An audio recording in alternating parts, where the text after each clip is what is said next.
Hello guys, কেমন আছো তোমরা? আশা করি সবাই ভালো। আজ কোথায় যাচ্ছি জানো? আজকে যাচ্ছি একটা প্রি ওয়েডিং শুট করতে। আর আজকে প্রি ওয়েডিংটা কোথায় জানো? আজকে প্রি ওয়েডিংটা আউট অফ স্টেট। আরে ভেবে নিও না যে আউট অফ স্টেট মানে অনেক দূরের কথা বলছি। আমি বলছি ঝাড়খণ্ডের আমরাপাড়ার কথা। আর এখন যে জায়গাটা দেখছো সেটা হচ্ছে পাকুড়ের একটা ব্যস্ততম বাজার। আর ডাকবাংলা থেকে আমরাপাড়ার দূরত্ব হচ্ছে 50 কিলোমিটার। পাকুড় থেকে বেরিয়ে এখন আমরা রওনা দিলাম আমরাপাড়ার উদ্দেশ্যে। আর ঝাড়খণ্ডে রয়েছে ছোট ছোট পাহাড়, তার মধ্যে দেখো দৃশ্যটা কি সুন্দর। আর আমাদের ড্রাইভার দাও প্রকৃতির সৌন্দর্য দেখতে দেখতে গাড়ি চালাচ্ছে মনের সুখ। আর সামনে যে মোড়টা দেখতে পাচ্ছ সেটা হচ্ছে হিরণপুর। সামনে দেখতে পাচ্ছ নেতাজি আমাদেরকে দেখিয়ে দিচ্ছে যে কোন দিকে যেতে হবে। আর আমরাও সেই দিকেই যাচ্ছি। আর হিরণপুর পার করে তোমাদের সামনে পড়বে এই দৃশ্যটা দেখতে খুবই সুন্দর। সো ফাইনালি গাইজ এখন আমরা লোকেশনে, আর আমার সঙ্গে আছে প্রকাশ দা। তো চলো তোমাদেরকে ভিতরে গিয়ে লোকেশনটা দেখাই। এই জঙ্গলটা পার করে সামনে পড়বে একটা নদী, আর সেখানে আমরা শুট। আর এই দেখো সেই সামনে নদী যেটার জন্য আমরা এত দূর থেকে এসেছি।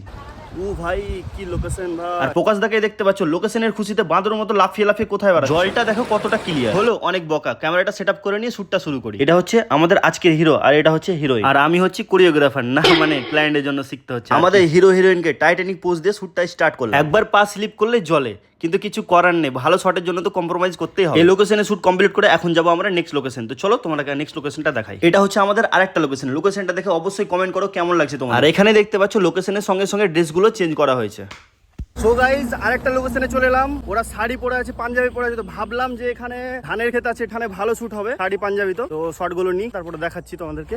দেখেন কি সুন্দর একটা লোকেশন, অসাম সেই। তো চলো বন্ধুরা, আজকের ব্লগটা এখানেই শেষ করছি। কেমন হয়েছে কমেন্ট করে অবশ্যই জানাবে।